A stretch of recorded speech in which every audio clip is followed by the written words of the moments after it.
If you're just starting out in Figma, it's easy to feel overwhelmed. You might end up designing screens like this or this. Don't worry, I've been there too. The truth is, UI design, like any other skill, takes practice.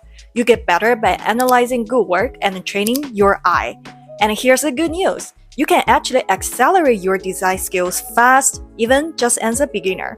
In this video, I'll show you the exact method I used when I switched from graphic design to UI UX product design. And for those who don't know me, hi, my name is Evian. I'm a graphic designer turned product designer based in Hong Kong. Right before COVID, I had been working in graphic design for about 2 or 3 years in the US before I realized I wanted to dive deeper into UI UX.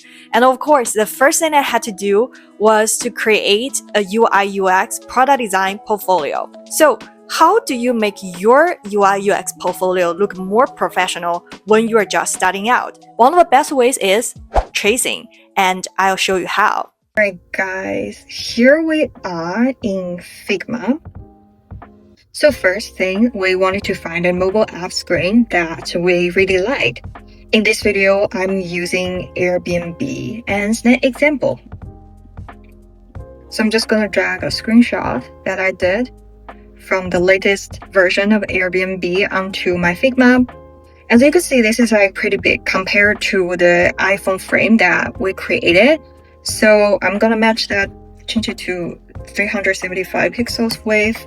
Then what we're gonna do is that we're gonna just bring this over into our phone frame. It fits perfectly. And then we're gonna dim this, which is the opacity, to 40%. You can still see everything pretty clearly in this. And this is where the tracing exercise begins. First of all, because I don't really have their font serial, so I'm just gonna using SF Pro for this demonstration. For example, like I also wanted to create a marketplace. I wanted to mimic and how they do their product cards and the titles and the fonts and everything. So here we see guest house, for example, this one. We're just gonna match that with what we're seeing here. So guest house, and this is like 12. So I'm using, I think maybe 11. Okay, 11 matches. So they are only using like 11 pixels for the title font. I'm just gonna trace everything. Go, okay.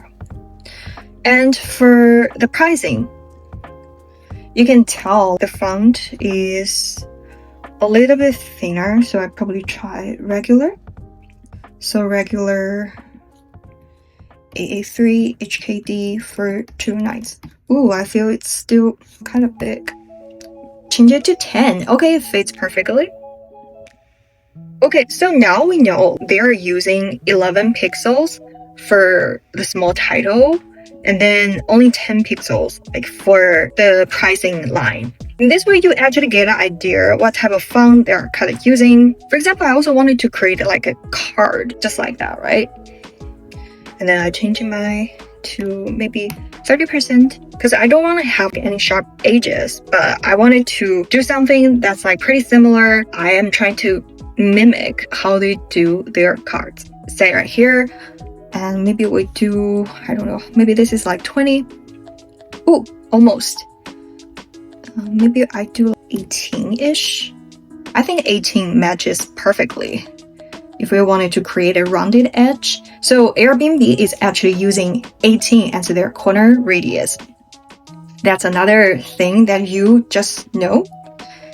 Then for title like this, let's see what they're using. Clearly very small, so I'm gonna change it to maybe bold. Like let's try 16. 16 is too big for this. Oh, 14, now I got it. For titles like this, although the fonts are a little different, but you can tell that they are using like 14 pixels for that. And also the navigation is like a pretty important part, and let's see how big their icon is. I'm just gonna, pretty much I change it to 40% opacity. Could it go a little smaller?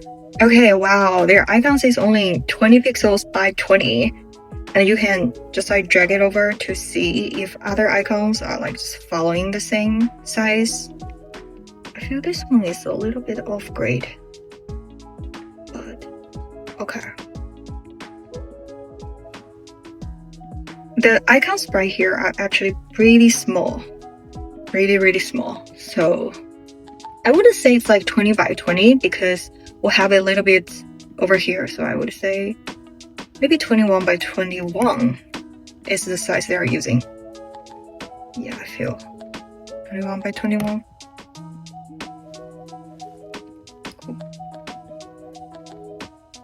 So now you actually have a better understanding of how the pros and Airbnb are doing their UI and what type of font sizes they are using for their homepage and their icon sizes also. And you can actually copy this style to any of the projects that you are working on. You are going to put it in your portfolio, just following the same structure and the rules.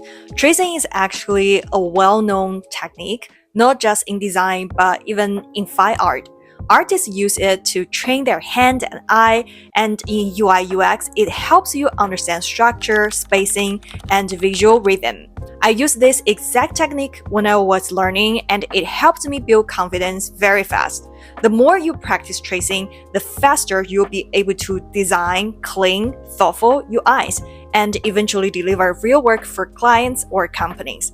That's it for today. I hope this tip really helps you speed up your UI learning journey. And don't forget to like and subscribe if you want more content on product design and remote work. I'll see you in the next video. Bye.